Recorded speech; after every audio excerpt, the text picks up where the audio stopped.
கிறிஸ்துவுக்குள் பிரியமானவர்களே, கர்த்தரும் இரட்சகருமாய் இயேசுவின் ஈடிய நாமத்தினாலே உங்கள் யாவருக்கும் என் அன்பின் வாழ்த்துக்களை தெரிவித்துக் கொள்கிறேன். தேவன் அருளிய அப்பம் மினிஸ்ட்ரி சேனல் மூலியமாக உங்களோடு சந்திப்பதில் மிகுந்த மகிழ்ச்சியடைகிறேன். தினம்தோறும் பரிசுத்த வேதத்திலிருந்து ஒரு வாக்குத்தத்தங்களை தேவனுடைய நாம மகிமைக்கென்று நாம் தியானித்து புதிய நாளுக்காக நாம் ஜெபிக்கிறோம். இந்த நாளிலும் தேவன் நமக்கு தருகிற வார்த்தை நீதிமொழிகள் 10ஆம் அதிகாரம் 22ஆம் வசனத்திலே, கர்த்தரின் ஆசீர்வாதமே ஐஸ்வரியத்தை தரும், அதனோடு அவர் வேதனை கூட்டார். ஹல்லேலூயா.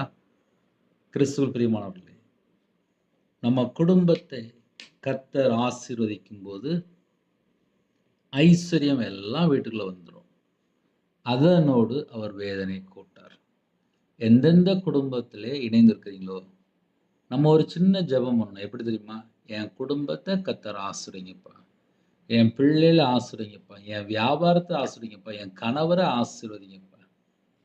சில ஜெப குறிப்பு வரும்போது நான் உங்கள்கிட்ட பேசும்போது சொல்வேன், உங்கள் வீட்டில் இவ்வளோ பிரச்சனை இருக்குல்ல, எப்படி ஜெபிக்கிறீங்க அப்படின்னு சொல்லி நிறைய காரியம் கேட்பேன்.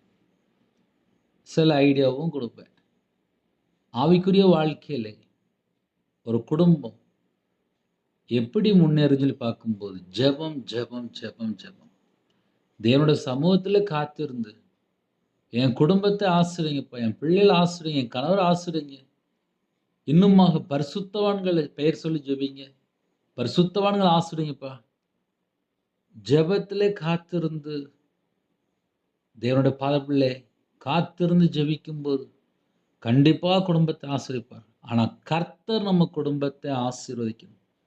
ஒரு குடும்பத்தை கர்த்தர் ஆசீர்வதிக்கும் அந்த வீட்டுக்குள்ளே சாபம் இருக்காது, பஞ்சம் இருக்காது, தரித்திரம் இருக்காது, வறுமை இருக்காது, வேதனை இருக்காது, துக்கம் நீங்கி போகும்.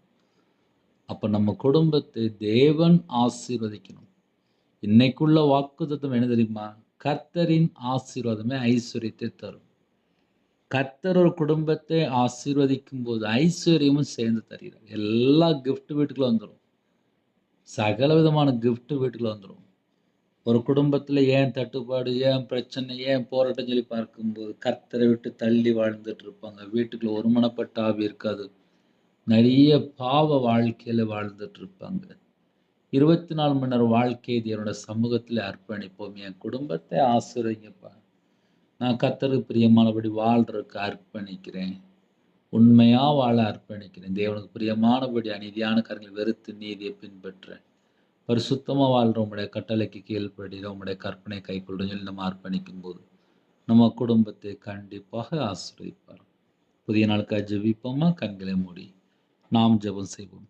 அன்பின் கர்த்தாவே, உம்மை நன்றியோடு துதிக்கிறோம் சுதிக்கிறோம் ராஜா. இயேசு கிறிஸ்துவின் ரத்தத்தினால, இயேசு நாமத்தினால வானத்திலோடட்டும் பலகணிகளை திறந்து பண்டசாலை திறந்து உங்கள் பிள்ளைகளை கர்த்தர் கறந்தொட்டு ஆசீர்வதிக்க வேண்டும். அவனுடைய சிரசின் மேல் ஆசீர்வதிங்க.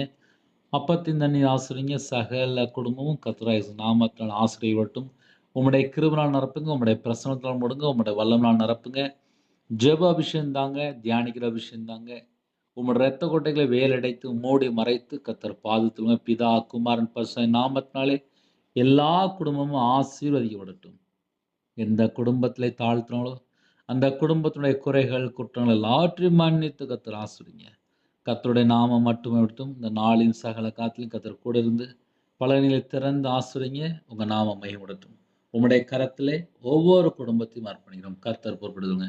எந்த குடும்பத்திலே தங்களை தாழ்த்தினாலோ கர்த்தருடைய ஆசீர்வாதம் ஐஸ்வர்யத்தை தரும், அதனோடு வேதனை கூட்டார் என்று வேதத்தின்படி உங்கள் பிள்ளைகளுடைய வாழ்க்கையில சகல காரியத்திலும் ஆசீர்வதிங்க. கர்த்தருடைய நாம மகிமைப்படட்டும். இந்த நாளிலும் முன்னும் பின்னுமா தேவதை நிப்பாட்டி பாதுகாத்துங்க. எல்லா குடும்பத்தையும் ஆசீர்வதிங்க. சாட்சியா வாழ கர்த்தர் உதவி செய்யுங்க. விசேஷமா இச்சையை மேற்கொள்ள கிருபை செய்யுங்க. சுயம் சாகட்டும், 4 வார்த்தை சாகட்டும், ஜென்ம கிரியை அளிக்கப்படட்டும். கர்த்தருடைய ஆவியான பிள்ளைகளோட கூட இருங்க. சகல சத்தியம் வழி நடத்துங்க.